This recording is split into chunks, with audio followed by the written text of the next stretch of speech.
अस्सलाम वालेकुम रहमतुल्लाहि बारकातुहू सजनों बेलियो मित्रों की हाल चाल है। मैं थोड़ा दोस्त मुहम्मद अली खिजर असी लाहौर के अंदर मौजूद हाँ और मेरे नाल जनाब मोहतरम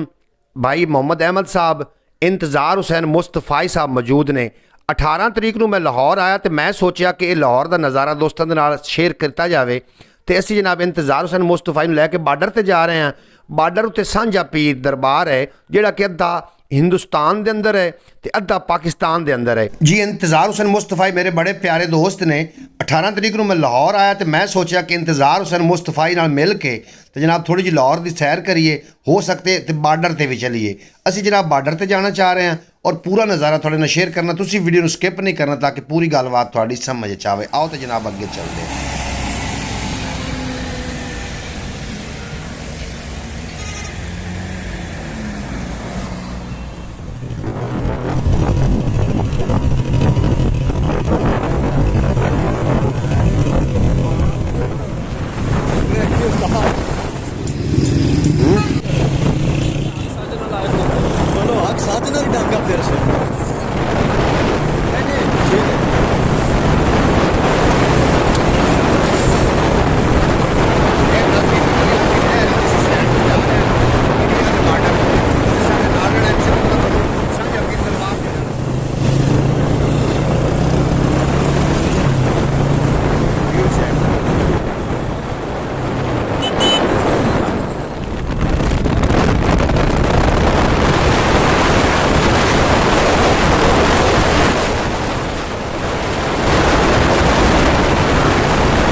चलो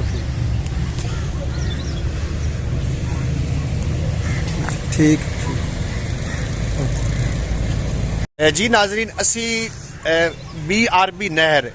जो 1965 की जंग हुई तो जी सैड पर असी रुके हुए हैं इस सैड पर हिंदुस्तान के जोड़े फौजी आन तो जी दूसरी सैड पर जी सैड तो असी गुजर के आए हैं उस सैड पर पाकिस्तान के सोल्जर आन जो 1965 की जंग हुई और मेजर हजीज भट्टी शहीद जी नहर के उत्ते शहीद होए जिन्हों का मोर्चा इस नहर के उत्ते मौजूद है। जनाब असी उस जगह पर रुके हुए हैं और अगे साडा कितना सफ़र है वह भी थोड़े नाल असी शेयर करते हैं। सांझा पीर दरबार हिंदुस्तान में अद्धा है तो अद्धा पाकिस्तान उत्थे असी जाना चाह रहे हैं। मुस्तफाई साहब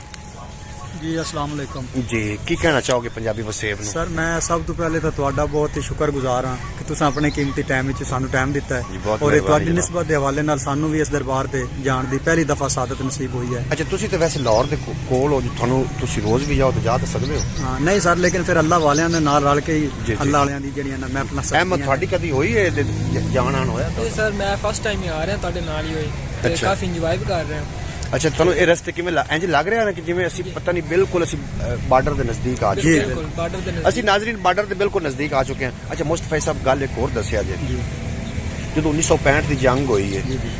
ਮੇਜਰ ਹਜ਼ੀਜ਼ ਭੱਟੀ ਸ਼ਹੀਦ ਇਹ ਆਪੋਸ ਨਾਰ ਤੇ ਮੌਜੂਦ ਹਨ ਜਿੱਥੇ ਦੇ ਲੋਕ ਲੜਦੇ ਰਹੇ ਨੇ। ਜਿਹੜੇ ਪਾਸੇ ਨਾਜ਼ਰੀਨ ਅਸੀਂ ਖਲੋਤੇ ਹਾਂ ਇਸ ਪਾਸੇ ਹਿੰਦੁਸਤਾਨ ਦੇ ਮੋਰਚੇ ਨੇ, ਜਿਹੜੇ ਪਾਸੇ ਦੂਸਰੀ ਪਾਸੋਂ ਗੁਜ਼ਰ ਕੇ ਆਏ ਹਾਂ ਉਸ ਪਾਸੇ ਪਾਕਿਸਤਾਨ ਦੇ ਮੋਰਚੇ ਨੇ। ਅੱਛਾ ਕਦੀ ਉੱਥੇ ਹੋਇਆ ਤੁਹਾਡਾ ਆਪਣਾ ਮੇਜਰ ਹਜ਼ੀਜ਼ ਭੱਟੀ ਸ਼ਹੀਦ ਤੇ ਮੋਰਚੇ ਤੇ ਕਦੀ ਗੁਜ਼ਰ ਹੋਇਆ? नहीं सर पहले नहीं होया। अच्छा अच्छा तो सफर में किवें एंजॉय कर रहे जी मैं कमाल हो जी। मुस्तफाई साहब की मुहब्बत है जनाब, इन्होंने आधा टोटल खर्चा किया, इन्होंने बड़ी मुहब्बत फरमाई है अपनी बाइक और जो खर्चा 1 रुपया मेरा नहीं करन दिता और मैनू इन्होंने ना बड़ी मुहब्बत दी, बड़ा मेरे नाल प्यार किया है। अल्लाह करीम मुस्तफाई साहब को दिन दुगनी रात दुगनी तरक्की ता फरमावे। अगे चलते हैं बाकी। अच्छा मुस्तफाई देखना यार मैनू इलाका देख के ना बड़ा एक ना लुत्फ आ रहा, तुम की महसूस कर रहे हो? मैं ना जी बड़ा ज़्यादा इंजॉय कर रहे हैं। अच्छा अच्छा और सब तो वड्डी है कि खुशी है कि चलो जेड़ा भी सफर साडा ते इंदा हुंदा तुहाडे नाल ही हुंदा है जी। अदरवाइज ड्यूटियां जितने मसरूफ हैं जी तुसी माशाल्लाह खुद एक नेक आदमी हो, अल्लाह पाक तुहानू सलामत रखे। ते ए सड़क जनाब अपनी जाएगी इंडिया नूं। नाज़रीन तुहानू असीं विखाई है जिहड़ी इंडिया नूं सड़क जा रही है ये सानू तुहानू पिछे नज़र आ रही होनी ए सड़क ए हिंदुस्तान नूं सड़क जा रही है। ते असीं इंशाअल्लाह ताला कितने मिनट पहुंचांगे भाई? सर तकरीबन 20 मिनट तक, क्योंकि भाई अहमद को मैप है, इन्होंने मैप लाया हुआ जिस ते असीं जा रहे हैं 20 मिनट तक पहुंच जावांगे। ਸਾਡਾ ਹਿੰਦੁਸਤਾਨ ਜਿਹੜਾ ਸਫ਼ਰ ਰਹਿ ਗਿਆ ਉਹ 20 ਮਿੰਟ ਦਾ ਰਹਿ ਗਿਆ ਜੀ ਸਾਡੇ ਨਾਲ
तेज निकली अब टाइम और कोई नहीं लगना अपना अब फौजियों को पूछ ली हाँ गाना बजा तो मैंने कहा आई डी कार्ड ले लो आई डी कार्ड मेरा भी है मतलब ये तेरा भी है यहीं जाना है ना यहीं जाना सीधी सीधा सीधा जाना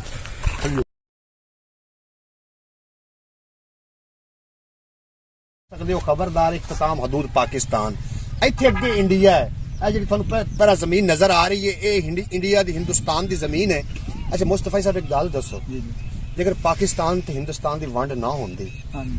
ते की ख्याल है कि मजा ना आवे ज्यादा बिल्कुल सही है तुम जमीन देखो कितनी सामने थानू नजर आ रही नाजरीन तो सानू असी विखा सकते हैं और सामने तिरंगा नजर आ रहा है जनाब मैं अगर मेरा कैमरा मैन जूम करके थानू विखा सके ते सामने तिरंगा नजर आ रहा है असी कोशिश करने हैं किसी सांझा पीर दरबार तक जाइए ताकि वो नज़ारा भी थोड़े ना शेयर करिए मुस्तफा साहब अगे अपन चाहिए थे कि किसी को पूछना चाहिए अलाउ है भी कि नहीं है क्योंकि आप जीरो लाइन तक खलोते हैं इतो बिल्कुल नाल ही जीरो लाइन है अगे लगी ना तारा उन्हें तारा में उन्होंने ना जबरदस्त किस्म का करंट छड़िया होंगे ते अपन चाहिए आप उन्हें मोर्चों ते चलिए जेडे बच्चे खेड रहे हैं उन्हें को इन्फॉर्मेशन दईए कि अगे असीं किहड़े पासे जाना सांझा पीर कितना दूर है इत्थों है क्योंकि सांझा पीर अद्धा परले पासे है अद्धा उरले पासे ते आपां नवे बंदे हैं सफर आपां काफी मार लिया नाजरीन मैनू ना सादत हासिल हुई आदि जींदे जे मैं चाहता सो कि एक बारी मैं जींदा पिया पाकिस्तान की आखिरी हदूद वेखा मेरी एक बड़ा ख्वाहिश है मुस्तफा साहब तुसां ख्वाहिश मेरी पूरी की थोड़ी बड़ी मेहरबानी तुसां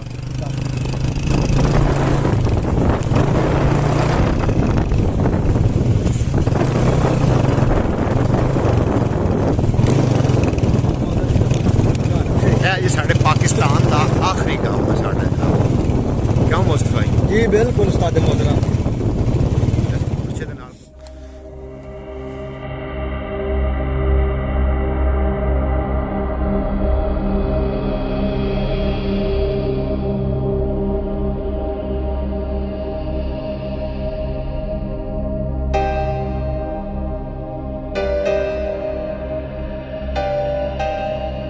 जी मोअज़्ज़ज़ नाज़रीन असी पाकिस्तान के आखिरी गाँव के अंदर मौजूद हैं यह जो थोड़ा मोर्चे नज़र आ रहे हैं ये जी 1965 की जंग हुई है ये जनाब उदों के मोर्चे ने इतों बिल्कुल ना गलबन इतों मुस्तफा कितने किलोमीटर तो इंडिया